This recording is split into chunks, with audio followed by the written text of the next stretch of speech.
गुढीपाडव्याच्या मेळाव्यात मनसे अध्यक्ष राज ठाकरेंनी हिंदूंच्या अंत्यसंस्कारावरून राज ठाकरेंनी आपलं मत व्यक्त केलं।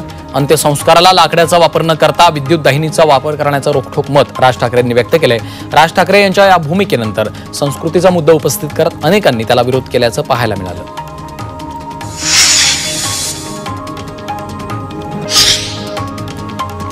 राज्य मंत्रिमंडळाची उद्या बैठक होणार आहे। सह्याद्री अतिथीगृहावर दुपारी मंत्रिमंडळाची बैठक होईल। विधिमंडळाच्या अर्थसंकल्पीय अधिवेशनानंतरची पहिली कॅबिनेट बैठक असेल। यामध्ये काय निर्णय होतो याकडे लक्ष लागलंय।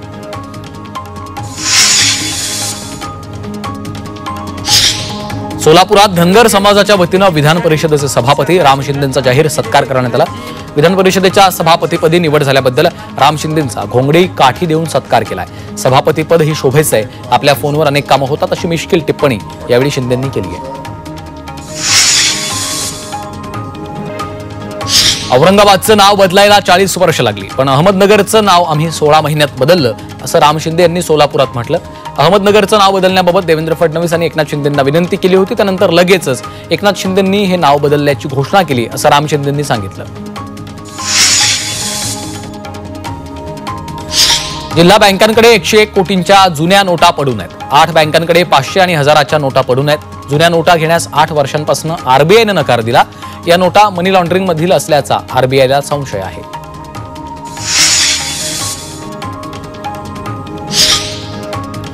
पुणे विभागातून धावणाऱ्या लांब पल्ल्याच्या रेल्वे गाड्यांना सातत्यानं उशीर होतोय। अनेक विभागात रेल्वे मार्गाचं काम सुरू आहे, तर प्रवाशांच्या वाढत्या गर्दीमुळे अनेक जादा गाड्या सोडल्या, त्यामुळे पुण्यात येणाऱ्या रेल्वे गाड्यांना उशीर होतोय। यामुळे प्रवाशांना मनस्ताप सहन करावा लागतोय।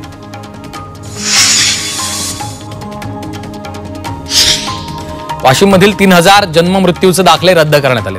राज्यात काही ठिकाणी बांगलादेशी नागरिकांना जन्म दाखले दिल्याच्या संशयावरून प्रशासन सतर्क झालं, त्यामुळे वाशिमसह इतर जिल्ह्यातही अशा दाखल्यांची चौकशी सुरू आहे। सोलापुरातील माढ्यात एका विद्यार्थ्यानं गळफास घेत आत्महत्या केली। हा विद्यार्थी इयत्ता 4थी मध्ये शिकत होता। परीक्षेत कमी गुण मिळाल्यानं या विद्यार्थ्यानं आत्महत्या केली। नवी मुंबईच्या तुर्भेत हावरे कमर्शियल कॉम्प्लेक्समध्ये थकीत कर वसुलीसाठी आस्थापनाच्या बाहेर ढोल ताशे वाजवत वसुली करण्यात आली। यावेळी 1,25,00,000ची मालमत्ता, कर थकबाकीची नोटीस मुख्य प्रवेशद्वारावर लावली।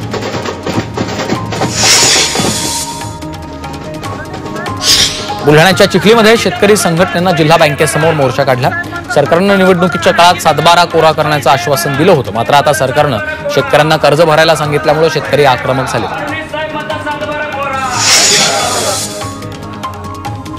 अहिल्यानगरमध्ये मराठा क्रांती मोर्चाच्या वतीनं विविध मागण्या करण्यात आल्या। पेडगावमधील हादूरगडचं नामकरण धर्मवीर गड करावं, तसंच छत्रपती संभाजी महाराज बलिदान भूमीकडे सरकारने लक्ष द्यावं अशी मागणी करण्यात आली।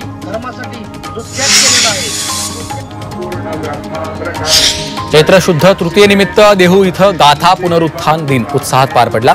या सोहळ्याची सुरुवात गाथा लिखाणानं झाली। इंद्रायणी नदीच्या डोहात उभं राहून गाथा वाचन करून संत परंपरेचा जागर करण्यात आला। या प्रसंगी शेखर महाराज यांनी व्याख्यान आणि अभंगाचं गायन केलं। अहिल्यानगरातील कोल्हार खुर्द या गावात बिरोबा देवाच्या यात्रेनिमित्तानं मोठा उत्साह पाहायला मिळतो। 2 दिवसांसाठी यात्रा भरत असून या यात्रेत विविध कार्यक्रमांचं सादरीकरण करण्यात येतं। त्याचबरोबर या यात्रेमध्ये देवाचं सोंग नाचवण्याची अनोखी परंपरा जपली जाते।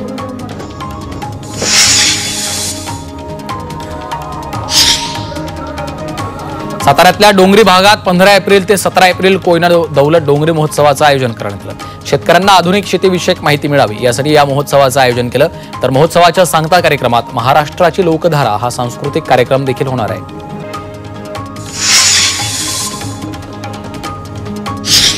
अलिबागच्या आग्राव इथल्या कुंडलिका खाडीत शिडाच्या होड्यांच्या स्पर्धेचा थरार पाहायला मिळाला।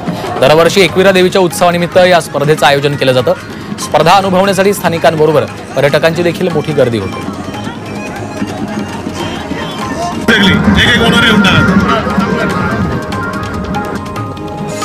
गुढीपाडव्याच्या दुसऱ्याच दिवशी सोन्याच्या दरात तब्बल 1000 रुपयांनी वाढ झाली आहे। सुवर्णनगरी जळगावात 1 तोळा सोन्याचा दर 93,100 रुपयांवर जाऊन पोहोचलाय। ही दरवाढ पाहता काही महिन्यात 1 तोळा सोनं 1 लाखाच्या घरात जाण्याची शक्यता आहे।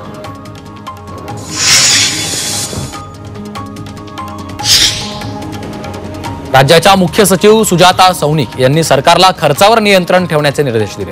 राज्याचं बजेट सादर झाल्यानंतर जमा खर्चाचा देखील ताळमेळ साधणं कठीण होणार असल्याचं म्हणत फुकट अनुदान योजना बंद करण्याच्या सूचना दिल्या. दुचाकीवर चालकासोबत प्रवास करणाऱ्या दुसऱ्या व्यक्तीलाही हेल्मेट घालणं बंधनकारक केलंय. त्यामुळे आता दुचाकी विकतानाच 2 हेल्मेट देणं बंधनकारक असल्याची घोषणा केंद्रीय रस्ते वाहतूक मंत्री नितीन गडकरी यांनी केली आहे. मुंबईच्या मलबार हिल इथं उभारलेल्या निसर्ग उन्नत मार्गावर एका वेळी 200 व्यक्तींनाच प्रवेश देण्यात येणार आहे. या ठिकाणी जास्त गर्दी होऊ नये यासाठी हा निर्णय घेतलाय. हा मार्ग दररोज पहाटे 5 ते रात्री 9 पर्यंत खुला राहणार आहे.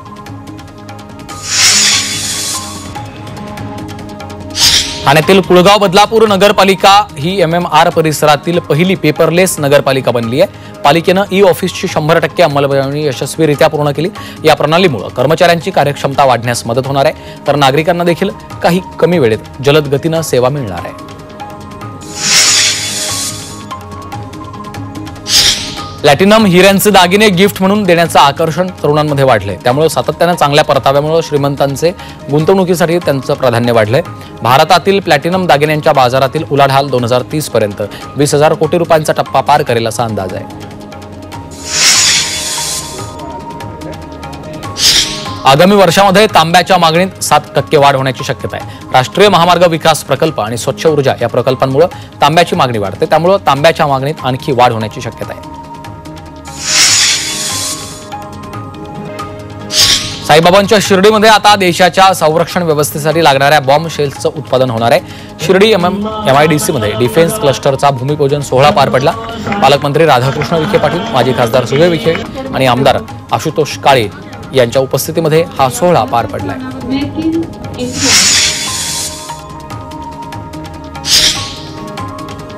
LLB अभ्यासक्रमाची सामायिक प्रवेश परीक्षा देणाऱ्या विद्यार्थ्यांना दिलासा मिळालाय. परीक्षेचे अर्ज भरलेल्या विद्यार्थ्यांना त्यातील चुका दुरुस्त करता येणार आहेत.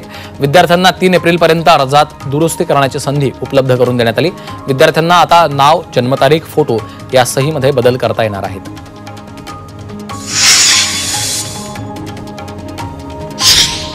कॅन्सरच्या रुग्णांमध्ये होत असलेली वाढ लक्षात घेता या आजाराला प्रतिबंध करण्यासाठी आरोग्य विभागानं कंबर कसली. सार्वजनिक आरोग्य विभागातर्फे आता ऑन व्हील कॅन्सर तपासणी सुरू होणार आहे. राज्यातील 8 जिल्ह्यांमध्ये डायग्नोस्टिक कॅन्सर व्हॅन सुरू करण्यात येणार आहे. त्यासाठी 19 लाखांची तरतूद केली आहे.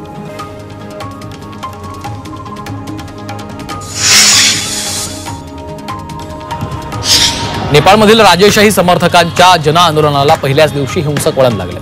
आंदोलनादरम्यान झालेल्या हिंसाचारात 2 जणांचा मृत्यू झाला. खरं तर राष्ट्रीय प्रजातंत्र पक्षाच्या 2 मोठ्या नेत्यांना शुक्रवारी अटक झाली. नेपाळमधील हा पक्ष देशामध्ये राजेशाही स्थापन करण्याची मागणी करतो.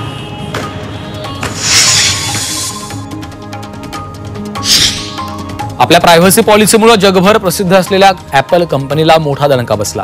फ्रान्सच्या स्पर्धा नियामकानं ऍपल कंपनीला 150 मिलियन युरो अर्थात 1300 कोटींचा दंड ठोठावला. ऍपल कंपनी त्यांच्याच गोपनीयतेच्या नियमांचं उल्लंघन करत असल्याचा आरोप केलाय.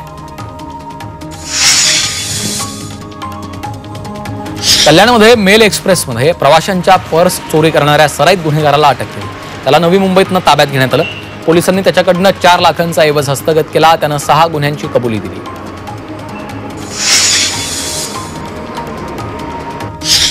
बलात्कार प्रकरणामध्ये जन्मठेपेची शिक्षा भोगत असलेल्या आसारामच्या जामिनाची मुदत 3 महिन्यांनी वाढवण्यात आली. त्यानंतर पीडितेच्या वडिलांना कुटुंबाच्या सुरक्षेबाबत भीती व्यक्त होते. आसाराम त्यांच्यासोबत कधीही काही करू शकतो अशी भीती त्यांनी व्यक्त केली आहे.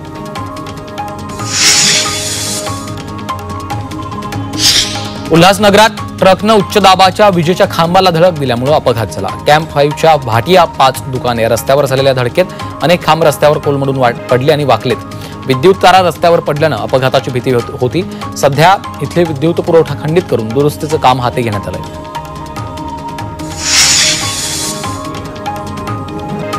नागपुरात शिवशाही बसचा अपघात झाला. शिवशाही बस तुमसरवरून नागपूरला जात होती. महाल गावाजवळ रस्त्याच्या कडेला उभ्या असलेल्या वाचवण्याच्या प्रयत्नात शेजारचा कंटेनर बसवर धडकला. यामध्ये काही प्रवासी किरकोळ जखमी झाले. भंडाऱ्यातल्या लाखांदूरमध्ये वाघानं शेतकऱ्यावर हल्ला केला. वाघाच्या हल्ल्यामुळे शेतकऱ्याचा मृत्यू झालाय. या घटनेमुळे गावात भीतीचं वातावरण पसरलंय. त्याचबरोबर वाघाचा बंदोबस्त करावा अशी मागणी ग्रामस्थांनी केली आहे.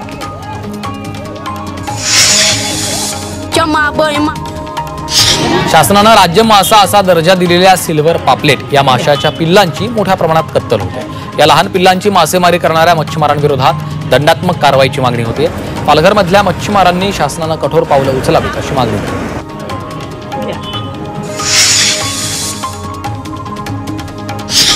उत्तर महाराष्ट्रात पुढचे 3 दिवस गारपीट होण्याचा इशारा हवामान विभागाने दिला। ढगाळ वातावरणामुळे शेतकरी अडचणीत सापडले। त्याचा गहू, हरभरा तसंच द्राक्षांना फटका बसण्याची शक्यता आहे। नाशिक जिल्ह्यातल्या शेतकऱ्यांनी कर्जफेडीला सुरुवात केली आहे। विधानसभा निवडणुकीपूर्वी शेतकऱ्यांना दिलेल्या कर्जमाफीच्या आश्वासनावर अद्याप कोणतीही ठोस अंमलबजावणी झाली नाहीये। त्यामुळे कर्जमाफी होणार नाही हे लक्षात आल्यानंतर शेतकऱ्यांनी नाशिक जिल्हा बँकेच्या वेगवेगळ्या केंद्रांवर जाऊन कर्जफेडीला सुरुवात केली आहे। गुढीपाडव्याच्या मुहूर्तावर मुंबई कृषी उत्पन्न बाजार समितीमध्ये आंब्यांची आवक कमी झाली। गेल्या वर्षी 91,730 पेट्यांची आवक झाली होती। यावर्षी फक्त 50,882 पेट्यांची आवक झाली आहे। आवक कमी झाल्यामुळे यावर्षी बाजारभाव तेजीत आहेत।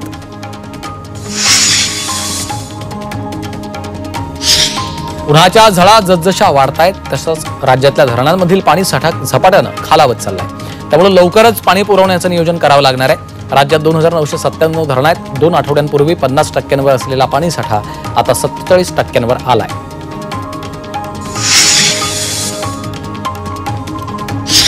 नाशिक जिल्ह्यातील धरणांमध्ये 43.40% जलसाठा शिल्लक आहे। जिल्ह्यातील छोट्या मोठ्या 24 धरणांतील पाणी साठवण क्षमता 65,664 दशलक्ष घनफूट आहे। मात्र सध्या यामध्ये केवळ 28,496 दशलक्ष घनफूट पाणी शिल्लक आहे।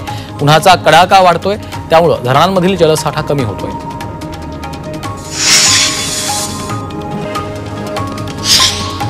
हवामान विभागानं उद्या आणि परवा राज्यात काही भागात गारपिटीचा इशारा दिला। तर राज्यातल्या अनेक जिल्ह्यात पुढचे 5 दिवस ढगाळ वातावरण राहील आणि काही ठिकाणी अवकाळी पाऊस बरसेल असा अंदाज वर्तवलाय। पुणे, नाशिक, जळगाव, अहिल्यानगर, संभाजीनगर, जालना, सातारा जिल्ह्यातल्या काही भागात वादळी पावसासह गारपीट होऊ शकते। वाशिमच्या मालेगाव तालुक्यासह काही ठिकाणी अचानक अवकाळी पावसानं हजेरी लावली आहे। या पावसामुळे काढणीला आलेल्या हळद, आंबा या पिकांना फटका बसणार आहे। कडाक्याचं ऊन त्यानंतर अचानक पडलेल्या पावसानं शेतकऱ्यांची चिंता वाढवली आहे।